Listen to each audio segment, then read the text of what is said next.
모세는 하나님의 대안이 되라는 명령에 순종을 하여 드디어 애굽으로 가게 되었습니다.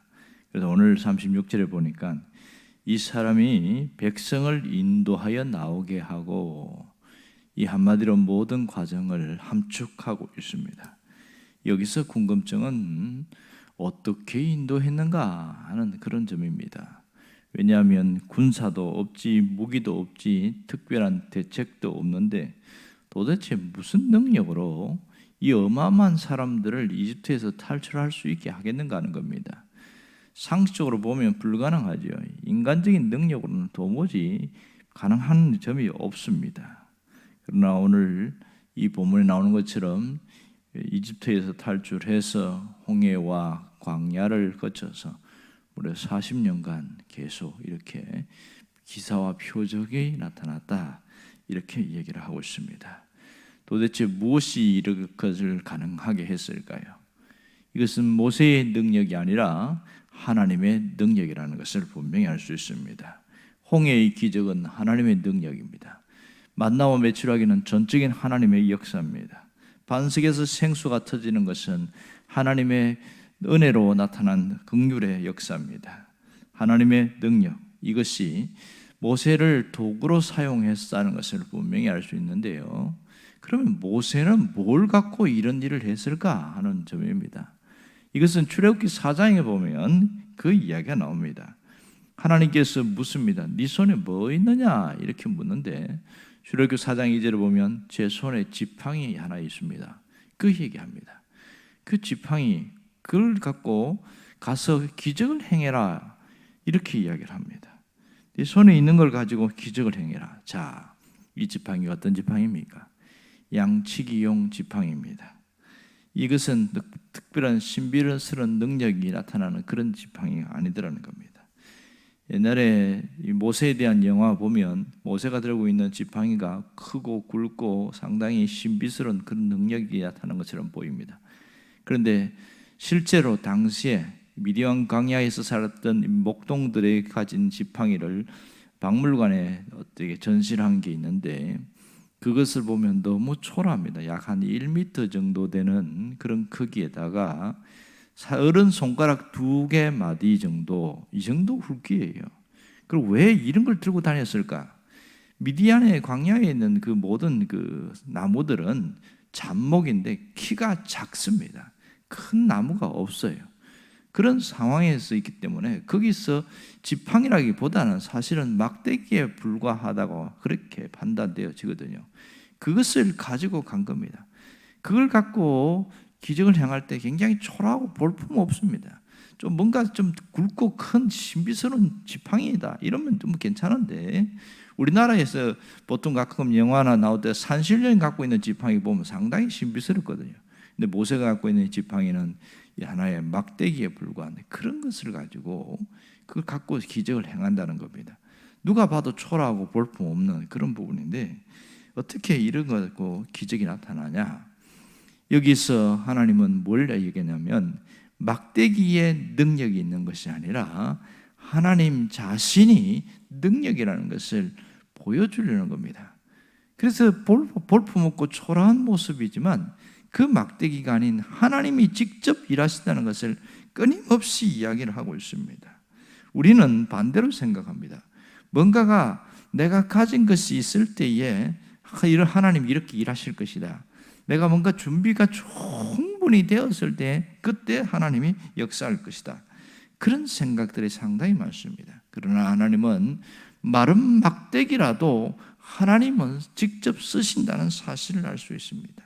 특별한 것을 가지거나 특별한 능력이 있어서가 아니라 하나님 자신이 능력이라는 것을 믿고 나아가는 사람에게는 그 사람을 통하여 일하는 것을 우리는 수도 없이 보게 되어집니다. 하나님의 구원의 역사는 지금도 마찬가지입니다. 전적으로 하나님 앞에 믿고 맡기고 신뢰하며 나아가는 그 사람을 통해서 일하신다는 사실입니다. 우리는 지금 어떻게 살아가고 있습니까? 우리는 사실 내 손에 가진 것이 있느냐 없느냐 그것을 상당히 많이 따집니다. 세상은 특별히 그렇거든요. 뭔가 사업을 하더라도 아이템이 뛰어나고 재능이 탁월한 사람들이 돈을 많이 법니다. 코로나 상황에서 많은 사람들이 가게 문을 닫고 거의 붕괴되는 직전인데, 어떤 분은 보니까 코로나 상황에서 오히려 돈을 많이 버는 사람들이 생겼어요. 이 위기를 잘 타고 잘 어떤 뭔가를 헤쳐나가는 경우가 있습니다. 새로운 아이템으로 벗어나는 사람은 더 잘 되는 그런 경우도 상당히 많습니다. 세상은 스펙이 있어야 되고 자격증이 있어야 되고 돈이 있어야 되고 뭔가 있어야 해낼 수 있는 그런 시대에 있습니다. 신앙생활 하는 사람도 하나님 앞에 뭔가 큰 믿음이 있어야 하나님의 능력이 나타날 것이다, 이런 생각을 많이 갖고 있습니다. 그러나 분명한 것은 하나님은 그런 분이 아니라는 사실이죠. 하나님은 없는 것 가운데서도 있게 하시는 분이시다. 이것은 우리가 분명히 알아야 됩니다. 언제나 아무것도 없는 데서 하나님의 역사를 나타나신다는 것을 기억해야 됩니다. 천지를 창조할 때도 그랬잖아요. 보면 아무것도 없는 데서 무에서 유를 창조하신 것이 하나님의 창조의 역사입니다. 우리가 보이지 않는 하나님이 일하실 때에도, 우리를 통하여 일하실 때도 똑같은 모습이 나타나는 것을 알아야 됩니다. 여기서 중요한 것은 내가 생각을 바꿔야 됩니다. 사고 방식을 바꾸어야 하나님의 일하심을 볼 수가 있는 것이죠. 마른 막대기에 능력이 있는 것이 아니라는 것을 늘 기억해야 됩니다.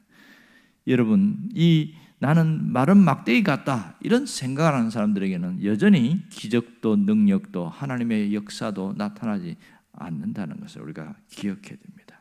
이 생각을 바꾼다는 게 뭐냐면 내가 가지고 있는 것의 소중함을 알아야 됩니다.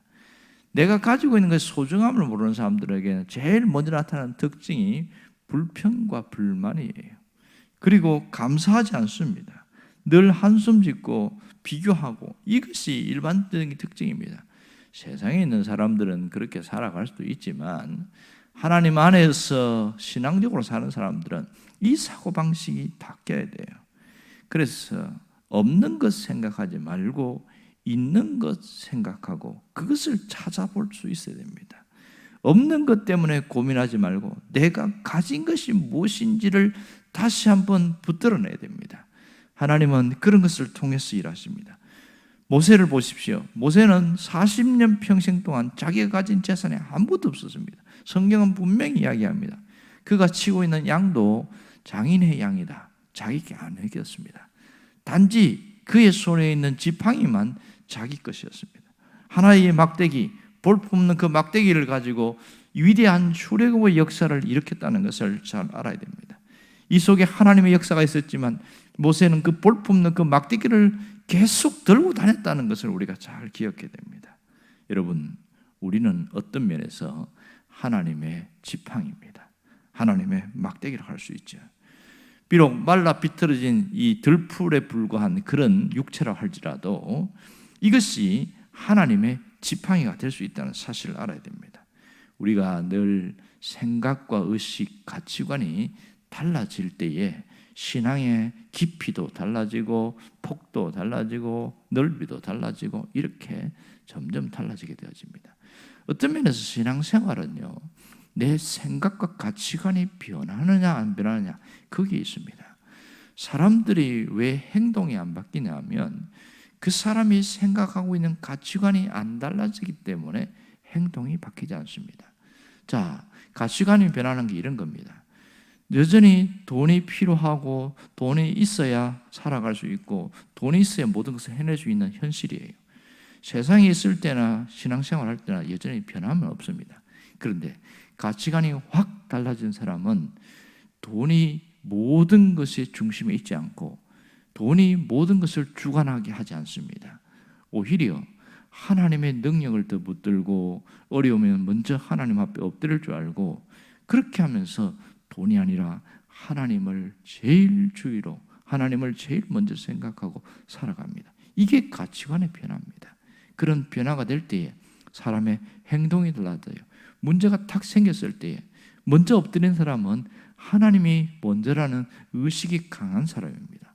그러니까 문제가 생겼을 때 만일 사람을 찾아가고 은행을 찾아간다. 제일 먼저 그렇게 한다면 아직까지 가치관이 덜 변했다. 이렇게 할 수 있죠. 마지막에 하나님을 찾는 사람들이 굉장히 많습니다. 오늘 내가 하나님의 도구로 쓰일 수 있다는 것을 알아야 됩니다. 우리가 죽을 때까지 하나님 앞에 그렇게 사용되다가 가는 것이 인생입니다. 그렇다면 오늘 우리가 어떻게 살아야 할까요? 나 자신을 하나님 앞에 드릴 수 있는 그런 자가 되어야 합니다.